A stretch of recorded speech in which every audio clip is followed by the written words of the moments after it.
사사기 2장 11절에서 23절까지 말씀입니다. 말씀을 봉독해 드립니다.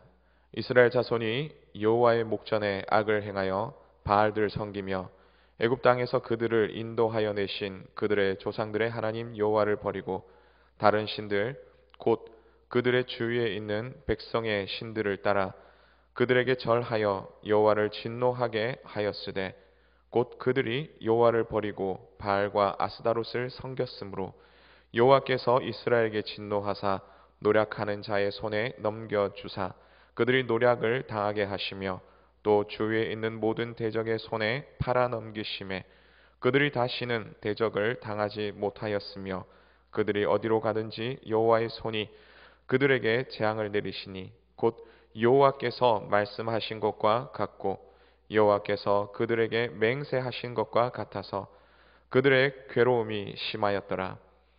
여호와께서 사사들을 세우사 노략자의 손에서 그들을 구원하게 하셨으나 그들이 그 사사들에게도 순종하지 아니하고 오히려 다른 신들을 따라 음행하며 그들에게 절하고 여호와의 명령을 순종하던 그들의 조상들이 행하던 길에서 속히 치우쳐 떠나서 그와 같이 행하지 아니하였더라. 여호와께서 그들을 위하여 사사들을 세우실 때에는 그 사사와 함께 하셨고 그 사사가 사는 날 동안에는 여호와께서 그들을 대적의 손에서 구원하셨으니 이는 그들이 대적과 압박과 괴롭게 함을 받아 슬피 부르짖음으로 여호와께서 뜻을 돌이켜 쓰심 이거늘 그 사사가 죽은 후에는 그들이 돌이켜 그들의 조상들보다 더욱 타락하여 다른 신들을 따라 섬기며 그들에게 절하고 그들의 행위와 배역한 길을 그치지 아니하였으므로 여호와께서 이스라엘에게 진노하여 이르시되 이 백성이 내가 그들의 조상들에게 명령한 언약을 어기고 나의 목소리를 순종하지 아니하였은즉 나도 여호수아가 죽을 때에 남겨둔 이방 민족들을 다시는 그들 앞에서 하나도 쫓아내지 아니하리니 이는 이스라엘이 그들의 조상들이 지킨 것 같이 나 여호와의 도를 지켜 행하나 아니하나 그들을 시험하려 함이라 하시니라. 여호와께서 그 이방 민족들을 머물러 두사 그들을 속히 쫓아내지 아니하셨으며 여호수아의 손에 넘겨주지 아니하셨더라. 아멘. 오늘 읽은 본문을 가지고 무엇을 잡을 것인가라는 그런 제목으로 함께 말씀을 나누고자 합니다.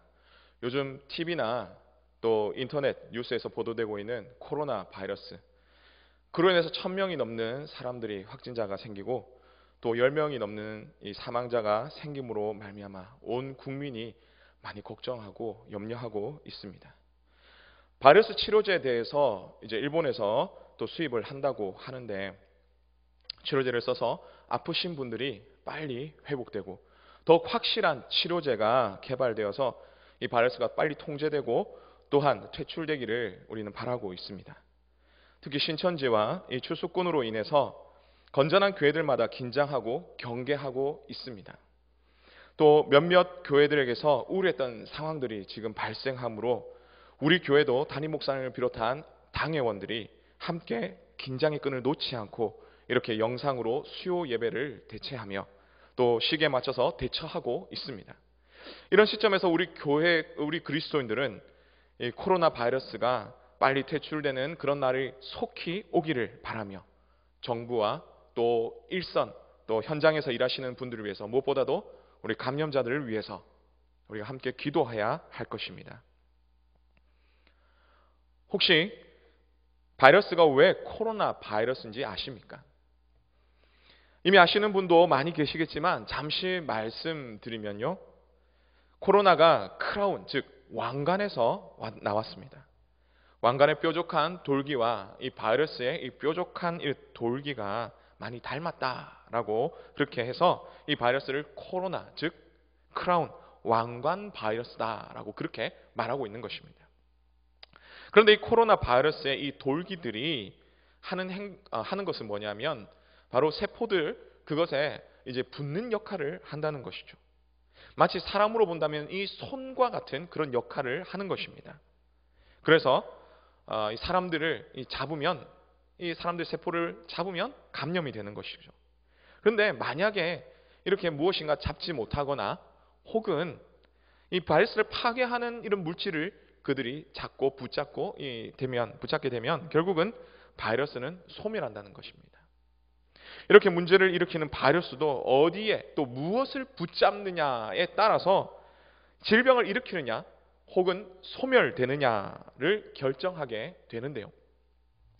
하나님께서 만드신 귀하신 사람, 이런 사람이 무엇을 잡느냐에 따라서 그의 삶의 어떠한 모습 행동들보다 그 삶의 또한 질과 이 많은 부분들이 달라지게 되는 것이죠. 무엇보다도 하나님의 평가에 대해서 그 평가가 달라지게 되는 것입니다. 오늘 우리는 무엇을 잡고 살아가고 있습니까? 오늘 본문의 말씀을 통해서 무엇을 붙잡고 살아가야 될지에 대해서 함께 살펴보며 은혜를 나누기를 바랍니다. 오늘 말씀의 배경은 바로 사사시대입니다. 사사기 앞부분에서 이 여호수아 시대와 이 사사시대를 이어주는 부분이 있는 본문이 바로 오늘 이 본문인데요. 사사기에 보면요 12사사가 나옵니다. 물론 개별적인 이 사사들의 이야기로 들어가기 전에 전체적인 이 사사시대의 흐름에 대해서 보여주는 그 내용이 바로 오늘 본문이 나오는 2장의 말씀입니다. 오늘 본문을 살펴보면요 손에 대한 내용들이 굉장히 많이 나옵니다. 12절과 13절에 보니 여호와를 버리다, 그리고 14절에 보니 노력하는 자의 손에 넘기다, 그리고 모든 대적의 손에 팔아넘기심에, 15절에 여호와의 손이, 그리고 16절에 노략자의 손에서, 18절에 대적의 손에서, 그리고 마지막으로 23절에 손에 넘겨주지 아니하셨더라 라고 그렇게 나옵니다. 뭔가 잡았다가 놓았다는 그런 모습들을 많이 보여준다는 것이죠. 오늘 본문에 이스라엘이 무엇을 잡았느냐, 그리고 인해서 어떤 결과가 되었느냐라는 것은 오늘 우리에게 굉장히 많은 의미를 주고 있습니다. 그래서 이스라엘이 무엇을 잡았느냐에 대해서 오늘 본문을 통해서 3가지로 함께 살펴보도록 하겠습니다. 그러면 무엇을 잡아야 합니까? 첫 번째로 먼저 잡기 위해서 잡은 것을 놓아야 합니다. 잡은 것을 놓아야 한다는 것이죠. 아프리카의 원주민들이 원숭이를 잡는 법이라는 이야기가 있습니다. 원주민들이 이제 원숭이들을 잡기 위해서 원숭이들이 다니는 그 길에 항아리를 하나 놓아둡니다. 근데 그 항아리는 아주 특별하게 원숭이 손 하나가 들어갈 만한 바로 그러한 구멍이 뚫린 그런 항아리죠. 근데 그 속에 원숭이가 좋아하는 많은 나무의 열매, 바나나를 비롯한 많은 나무의 열매를 넣어둡니다. 근데 뭣도 모르고 그 원숭이가 지나가다가 달콤한 냄새 때문에 굉장히 그곳에 관심을 가지고 찾아보면서 그 좁은 그 항아리를 찾게 되는 것이죠. 그리고 그 좁은 항아리 속으로 손을 놓게 됩니다. 근데 들어갈 때는 손이 빈손인지라 잘 들어가지만 나올 때는 뭔가를 꽉 움켜 잡았기 때문에, 이 과일들을 꽉 움켜 잡았기 때문에 절대로 빠지지 않는 것이죠. 사냥꾼이 원주민이 올 때도 이 원숭이는 바나나를 결코 놓지 않습니다. 그로 인해서 죽임을 당하게 되는 것이죠. 오늘 본문에서 이스라엘 역시 마찬가지입니다. 무엇을 잡고 무엇을 놓아야 할지에 대해서 그들은 알지 못했습니다. 아니, 알았다고 해도 제대로 행동하지 못했던 것이죠. 그로 인해서 놓아야 할 것을 놓지 못하고 결국 큰 피해를 입고 말았던 것입니다. 오늘 본문에 이 이스라엘은 원래 목축을 주요 산업으로 했던 바로 그러한 사람들이었습니다. 아브라함 때부터 그랬고 이집트에 있는 고센 땅에 머물 때도 그렇게 했습니다. 그들은 물론 노예로서 이 건축하는 일들도 분명히 하지만 주된 사업은 목축이었다는 것이죠. 그런 이스라엘이 하나님께서 주신 약속의 땅 가나안 땅에 들어와서 정착하다 보니 농사를 짓기 시작했습니다. 근데 그 기술이 어디서부터 왔을까요? 가나안 땅에 살던 바로 그러한 원래 살던 그 가나안 땅의 거주민들로부터 나왔다는 것이죠. 그걸 배웠다는 것입니다. 가나안 땅의 사람들이 농사 짓는 법은 가나안 사람들의 농사 짓는 법은 그 땅의 풍요의 신이었던 바로 바알과 이 아스타롯을 섬기는 바로 그런 방법을 중심으로 했던 방법이었다는 것입니다. 그러다 보니 자연적으로 바알과 아스타롯을 가까이 하면서 하나님을 점점 멀리 했다는 것이죠. 15절의 말씀처럼 하나님께서 이스라엘에게 재앙을 내리셨고 그로 인해서 이스라엘이 괴로움을 당하게 된 것입니다. 아시다시피 여기서 재앙이라는 것은 다 내어쫓지 못하고 남겨두었던 가나안 족속들을 그 말하는 것이고요. 이제 그들이 힘을 얻어서 이스라엘을 지배하기 시작했다라는 것입니다. 그런 의미에서 이스라엘은 하나님께 부르짖었습니다. 하나님 도와주십시오. 그러자 18절에 보니 하나님께서는 이스라엘에게 사사를 세우셨고 그 세우신 사사들을 통해서 이스라엘을 구원하셨다라고 그렇게 말씀합니다. 하지만 19절의 말씀 보니 다시 하나님을 버리고 이 이스라엘이 다른 신을 붙잡았다라는 것을 말씀하고 있습니다. 그뿐만 아닙니다. 그로 인해서 또 재앙이 내려졌고 그들은 힘겨운 상황까지 가게 된 것입니다. 성경은 그것을 말하고 있는 것입니다. 사랑하는 성도 여러분, 이스라엘 백성들은 하나님이 아닌 다른 것을 붙잡음으로 말미암아 결국 어려움을 당하게 되었습니다. 이스라엘 백성에게 있어서 이 바알과 아스타롯은 마치 이 아프리카 원주민이 이 잡을 때 쓰는 이 원숭이를 잡을 때 쓰는 바로 그 과일, 바나나와 같은 바로 그런 상황이었습니다. 결국 그것을 계속 잡고 있으면 죽을 수밖에 없고 생명까지 잃을 수밖에 없는 그런 상황이었음에도 불구하고 이스라엘은 그것을 놓지 못했다는 것이죠. 오늘 우리는 무엇을 붙잡고 있습니까? 하나님이 아닌 다른 것이라면 놓으시기를 바랍니다. 하나님이 싫어하시는 것이라면 놓으시기를 바랍니다. 그것이 무엇인지 각자 여러분 마음속에 분명히 하나님은 말씀하실 것입니다. 하나님께서 우리 마음속에 주시는 것들 우리는 알고 있죠.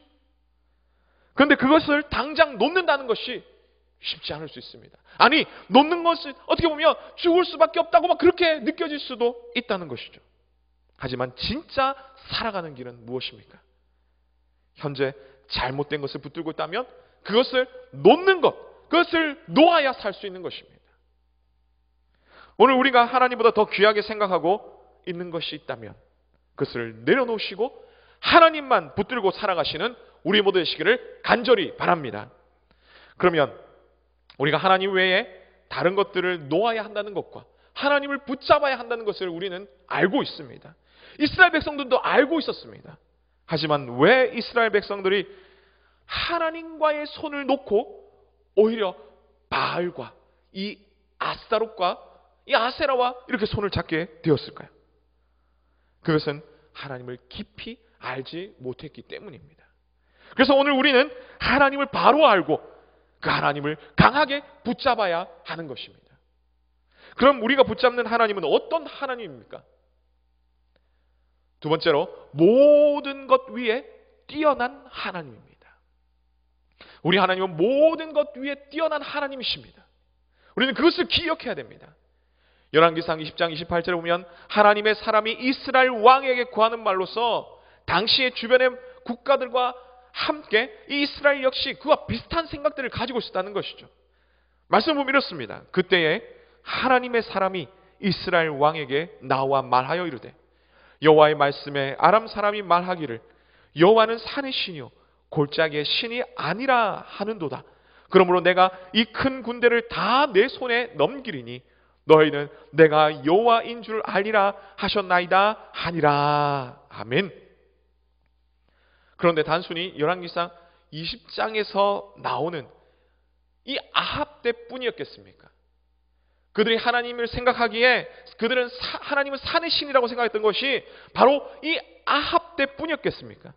사사 시대 때부터 이어진 바로 바알과 아스타롯 혹은 아세라를 섬기는 것이 이 아합 때까지 이어졌고 뿐만 아니라 그 뒤에도 계속 이어졌다는 것이죠. 가나안에 정착하면서 이스라엘 생각은 여호와 하나님은 산의 신이요 목축의 신이라고 그렇게 생각했던 것입니다. 그것도 그럴 것이 우리가 보는 바알과 아스다롯, 아세라는 매우 음란한 신으로 알고 있습니다. 맞습니다. 바알과 아스다롯 혹은 아세라를 섬기는 것은 매우 음란합니다. 신전에서 여사제들을 이 성적인 음란을 통해서 바알과 아스다롯을 그렇게 섬겼다는 것이죠. 하지만 수많은 사람들이 아무리 성적으로 음란하다고 그렇게 얘기할지라도 그 당시에 많은 지성인들이 있었다는 것입니다. 하나님을 섬기는 사람들이 있었다는 것이죠. 성경을 아는 사람들이 있었다는 것입니다. 그렇게 그들이 성적인 쾌락만으로 계속해서 바알과 아스타롯, 아세라를 섬겼을까요? 아닙니다. 바알을 섬기는 신앙은 단순히 성적인 부분을 넘어서서 매우 과학적이고 합리적이었다는 것입니다. 그래서 오랫동안 그렇게 하나님 말고 바알과 아세라를 섬겼다는 것이죠. 동양 사상을 보면 음양오행이 있습니다. 세상에는 하늘이 있으면 땅이 있고, 그리고 산이 있으면 바다가 있고, 그리고 수컷이 있으면 암컷이 있고, 남자가 있으면 여자가 있고, 그리고 양이 있으면 음이 있다고 그렇게 얘기를 합니다. 또한 이들의 조화를 통해서 세상이 잘 흘러가며 그리고 또 풍요를 얻는다고 그렇게 말하고 있습니다. 이와 마찬가지로 하늘에도 신이 있는데요, 남신이 있고 여신이 있다라고 얘기를 합니다. 이들의 아름다운 조합은 마치 가정에서 아버지와 어머니가 행복하게 잘 살면 자녀들이 행복하고 그것이 풍요로워지는 것처럼 그렇게 여겼다는 것이죠. 그래서 이 남신과 여신이 잘 행복하면 하늘에서 비가 잘 내리고 땅에 열매도 잘 맺는다고, 그렇게 풍요로워진다고 생각했던 것입니다. 이 말은 어느 누구가 들어도 사실은 잘 이해할 수가 있는 것이죠. 아, 그렇구나, 동의할 수 있는 것입니다. 바알 신앙이 이런 신앙이었다는 것입니다. 그렇게 한 번, 두 번 농사를 지으면서 비가 안 올 때에 우리는 이렇게 참 자기 신들에게 제사를 지냈다. 그리고 또 열매를 다 맺고 이제 거둘 때에 이렇게 우리가 바알 신에게 제사를 지냈다라는 이런 이야기들을 한 번, 두 번 이렇게 계속해서 들으면서 이 이스라엘 사람들은 이 가나안 땅의 바알 신을 섬기는 바로 그것에 계속해서 관심을 가지게 되었다는 것이죠. 자연스럽게 그것에 넘어가게 되었다는 것입니다. 거기다가 음란까지 더해지니 이스라엘에게 있어서 정말 하나님을 섬기는 일이 어떻게 느껴졌겠습니까? 야, 이것은 하지 말고 저것은 하지 말고 이것은 이렇게 해야 되고 이렇게 하나님을 섬겨야 되고, 이러다 보니까 다른 일과 다르다 보니까 굉장히 고리타분하게 느껴졌을 수도 있다는 것이죠. 그런데 바알 신앙은 어떻습니까? 아주 이성적이고 아주 과학적이고 합리적이며 거기다가 즐거움까지 더해졌다는 것이죠. 그렇게 이 이스라엘 사람들은 바알과 아스타롯을 그렇게 섬기게 되었다는 것입니다. 물론 그로 인해서 어려움을 당했더라도 이제 다시 회복되고 나니까 그 즐거움, 그때 그 즐거움을 잊지 못했다는 것이죠. 하지만 이후에 열왕기상 18장에 보면 갈멜산에서 사건을 우리가 보면 알 수 있는데요, 누가 참 신이냐라고 할 때 바알과 아스타롯 혹은 아세라보다 더 뛰어나고 강한 분이 우리 하나님이다라고 그렇게 말하고 있는 것입니다. 열왕기상 18장은 이제 사사시대로부터 비교한다면 굉장히 후대지만, 그보다 훨씬 더 전에 지금 이 사사시대 사람들이 알고 있을 만한 바로 그때 사건이 있다면 바로 출애굽기 7장부터 12장까지 나오는 10가지 재앙이라는 것입니다. 이미 그 선조들의 이 경험을 통해서 기록된 그 하나님의 말씀을 통해서 이들은 알고 있었습니다. 출애굽기 12장 12절 그리고 민수기 33장 4절에 보면 분명히 말씀하시기를 이러한 재앙은 이집트 신들에게 벌하는 것, 심판하는 것이라고 분명히 말하고 있는 것입니다. 벌을 주고 심판한다. 어느 때 가능할까요? 누가 가능할까요? 벌을 받거나 심판을 받는 존재보다 벌을 주고 심판을 하는 바로 그 존재가 더 뛰어나고 더 강하다는 것입니다. 다시 말하면 하나님이 그 어느 신보다 뛰어나며 그 어느 누구보다 능력이 있고 크고 강하다는 그런 말씀입니다. 사랑하는 성도 여러분, 오늘 우리는 하나님을 믿습니다.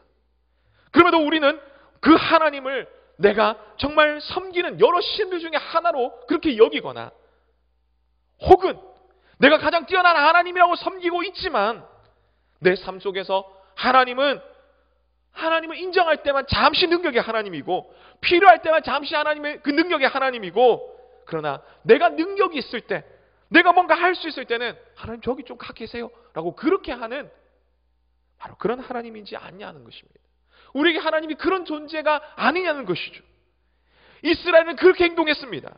어려울 때 하나님을 의지했습니다. 그래서 하나님께서 사사를 보내주셨고 하나님께서 이스라엘을 구원해 주셨다는 것이죠. 하지만 그 사사가 죽고 나니까 그들이 했던 것은 무엇입니까? 다른 어떤 것이 아니라 바알과 아스타롯, 아세라를 섬겼다라는 것입니다. 이스라엘 모습과 달라지는 우리 모두에게 간절히 바랍니다. 하나님은 능력의 하나님이십니다. 하나님은 그 어느 누구보다 뛰어난 하나님이십니다. 이것을 기억하며 믿음으로 언제나 어느 순간이라도 하나님만 섬기시는 그런 우리 모두의 시기를 간절히 바랍니다. 그러면 우리가 붙잡아야 할 하나님은 어떤 하나님입니까? 세 번째로 뜻을 돌이켜 치유하시며 회복해 하시는 하나님입니다. 뜻을 돌이켜 치유하시며 회복하시는 하나님입니다. 우리 본문 18절의 말씀을 함께 읽겠습니다. 시작. 여호와께서 그들을 위하여 사사들을 세우실 때에는 그 사사와 함께 하셨고 그 사사가 사는 날 동안에는 여호와께서 그들을 대적의 손에서 구원하셨으니 이는 그들이 대적에게 압박과 괴롭게 함을 받아 슬피 부르짖음으로 여호와께서 뜻을 돌이키셨음이거늘. 아멘. 오늘 우리는 이 말씀을 붙잡고 기도해야 됩니다. 이스라엘이 하나님을 떠나 힘들고 어려웠지만 그들이 돌이키고 하나님 앞에 부르짖을 때에 하나님께서는 진노 중에라도 다시 한번 돌이키시고 그들을 기억하시며 그들에게 사사를 보내셨고 그 이스라엘을 구원하셨다는 것입니다. 물론 19절에서 23절까지 말씀을 쭉 살펴보면요, 이 3장부터 나오는 12사사들에 대해서 쭉 이야기하기 위해서 그들 가운데, 이 이스라엘 가운데 그 많은 대적들을 두셨다라고 그렇게 말하고는 있습니다. 하지만 본문에서 하나님께서 말씀하시고 싶은 이 핵심적인 바로 그 말씀이 있다면 바로 오늘 읽었던 이 18절의 말씀이라는 것이죠. 하나님 고통 가운데 있는 이 이스라엘이 돌이킬 때에 하나님께로 향하기를 바라셨으며 또한 하나님께 부르짖기를 하나님께서는 원하셨다는 것입니다. 그럴 때 하나님의 능력의 하나님께서 이 이스라엘을 고치셨고 회복시켜줬다라고 말씀하고 있는 것입니다. 그런데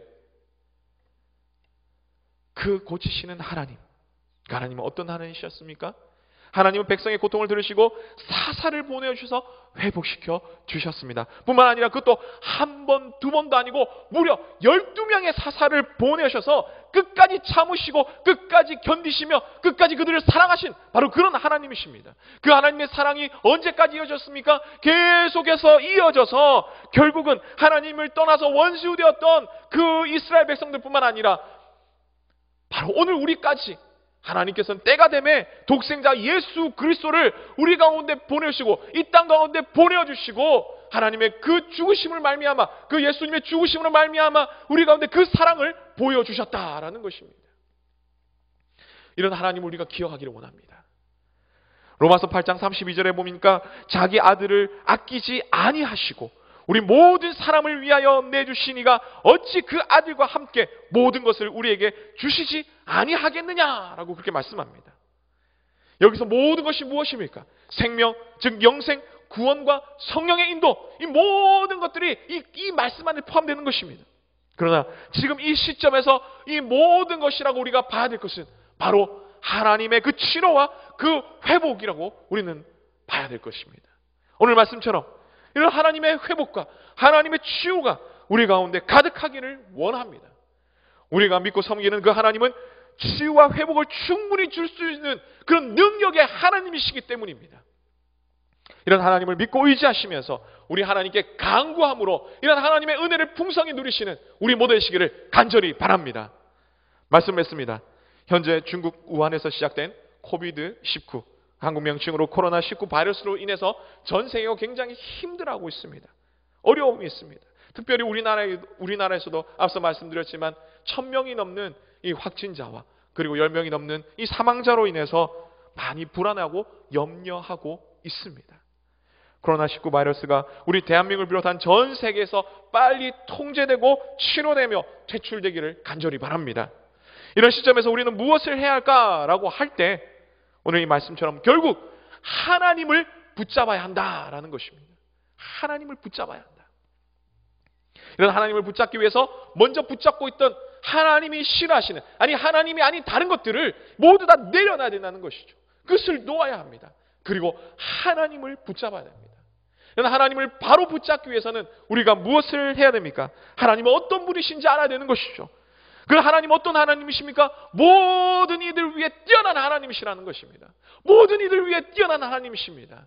그 어느 누구도 비교할 수 없는 능력의 하나님이시라는 겁니다. 그리고 그 하나님이 우리를 사랑하시고 우리를 인도하시고 우리 가운데 치유하시고 우리를 회복하시는 바로 그런 하나님이시다라는 것을 우리는 기억해야 됩니다.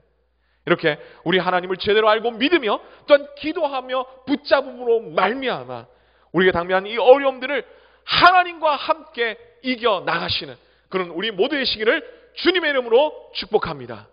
기도하겠습니다.